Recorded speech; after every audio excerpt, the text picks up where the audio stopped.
Welcome back to another episode of Rock Boys Football. Mike Elko, the Texas A&M Aggies, did some phenomenal work in the transfer portal over the last couple of weeks, but many of the Texas A&M fans know my favorite addition to this Texas A&M roster has to be Purdue edge rusher Nic Scourton, who was largely not only one of the best players on the defensive side of the football in the Big Ten, but really in the country last year. Want to take a dive into Nic Scourton, talk a little bit about how he was used and what he brings to this Texas A&M defense.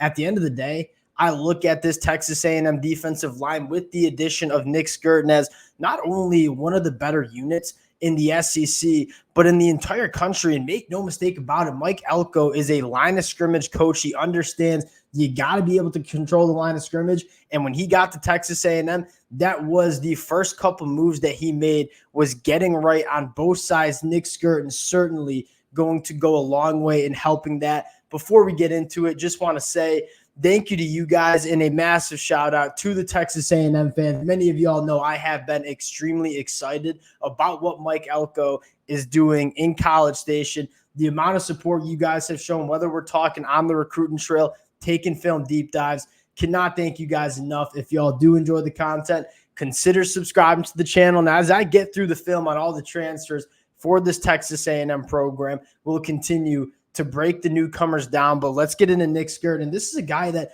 it's really easy to get wrapped up in the stat sheet for Nic Scourton, a guy that led the Big Ten in sacks last year, had a 21% pass rush win rate as a pass rusher, 28 quarterback hurries. One of my favorite elements of what Nic Scourton brings to this Texas A&M defense is what he does against the run. This is a guy that had 15 tackles for loss, 25 run stops, was largely one of the better edge defenders against the run in the Big Ten. And as a Michigan fan, Nic Scourton largely was doing what he wanted against my Michigan Wolverines last year. Very familiar with Nic Scourton. I'm a massive fan of what he brings to the table. Now, you get into the film and Nic Scourton, so many different ways that he's able to win. I think one of the most interesting parts about Nic Scourton was largely used as a stand-up outside linebacker for Purdue.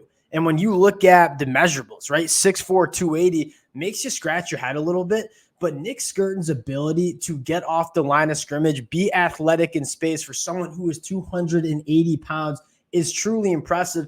The first rep I want to talk about is how he wins from the backside. This is a guy that a lot of times you see tackles or tight ends try to execute those reach blocks.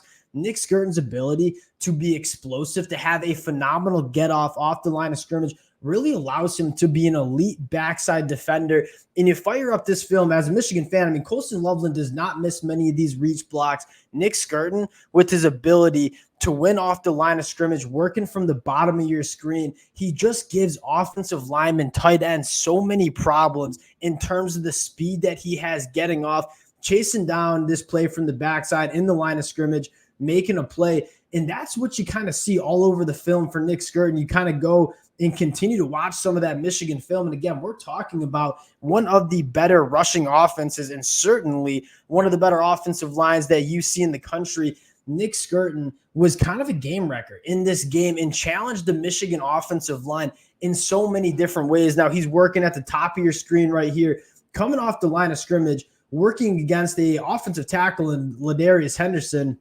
that's going to be playing in the NFL in the next 6 months. Again, working from the backside, you see his ability to win with speed up the field, chase down this play. His movement skills for someone 280 pounds are absolutely out of this world. And it's really all over the film, right? You take a look at some other games against Nebraska, working at the top of your screen right here. I mean, they're not even going to leave him. They're going to leave him unblocked. They're saying, hey, we don't think the backside defensive end can get to the play side and make this play. Nic Scourton, a little bit different. Again, 280 pounds, screams down the line of scrimmage, works through a block, creates a negative play. Nic Scourton from the backside is truly incredible, but you're also talking about someone who's playing along the line of scrimmage on the edge that's 280 pounds. He also does a phenomenal job really being physical at the point of attack. You see this play right here, second and short right now, and Nic Scourton working at the bottom of your screen, number 5, working against their right tackle.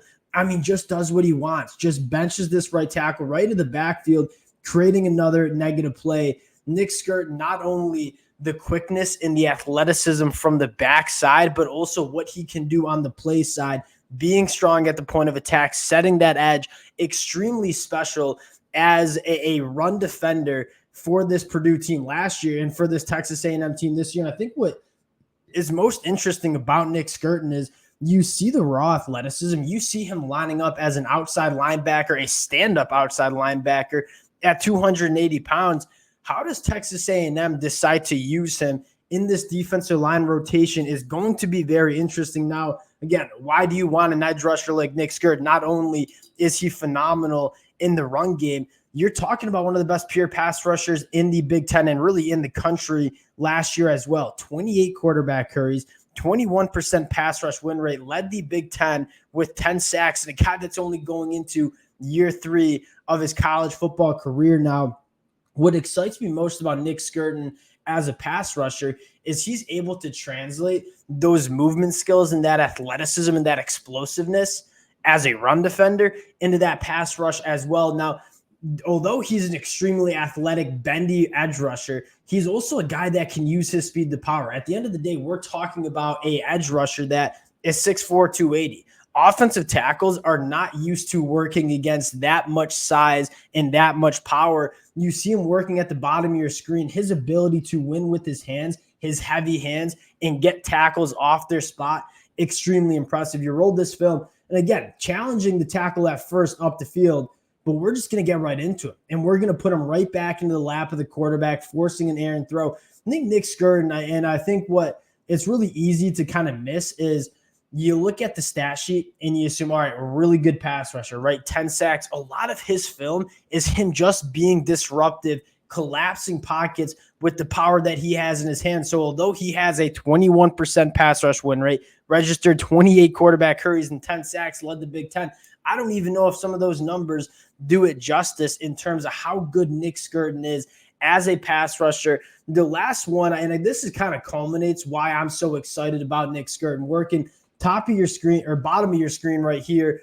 against Ladarius Henderson. Again, left tackle that's going to be playing in the NFL. You're going to see two things. One, a really dynamic spin move. You're seeing some movement skills out of Nic Scourton at 280 pounds that are extremely impressive, but also the ability to close the distance and make plays in space. You roll the film right here. One, absolutely puts Ladarius Henderson, again, a very good all Big Ten tackle in a blender with the spin move, continues to work. Now, this is what stands out to me right here. J.J. McCarthy, a guy that's probably going to be a top 15 pick in the NFL draft, known for his phenomenal athleticism. I'm a big J.J. McCarthy fan. I'll say this. I don't know if there's many 280-pound players in the country that can make a play on J.J. McCarthy in this situation. You continue to roll the film. His speed, his athleticism in space in terms of closing the distance, extremely impressive. Nic Scourton going to be a massive addition. And again, you kind of get caught at first in terms of what he can bring as just a pass rusher, but also a very good run defender. And you start looking at this Texas A&M defensive line really quick. Nic Scourton, a phenomenal addition that I'm really excited to see if they decide to move him on the inside at all. You're talking about someone who's 6'4", 280 pounds, but has the ability, I think, to work against interior offensive linemen that very few people of his size can offer with the athleticism and the movement skills that he has. But you start talking about Shamar Stewart only going into year 3. We assume he's going to take a step. Nic Scourton only going into year 3, probably going to take a step. Shamar Turner coming back. DJ Hicks going into year 2. Gabriel Brown-Ladindi. You're bringing Cassius Howell. I start looking at this front seven with guys like Torian York at the linebacker spot and say, this Texas A&M front seven is going to be absolutely phenomenal for the Aggies in 2024. I think if you were to ask me what excites me most about Mike Elko coming to Texas A&M, it's going to be establishing the line of scrimmage on both sides of the football. But we're looking at a defensive line with the addition of, it was already damn good last year, with the addition of Nic Scourton. You're talking about an elite caliber defensive line. And that's the recipe, right? You look at some of the best defenses that we've seen over the last couple of years. Michigan in 2023, elite defensive line.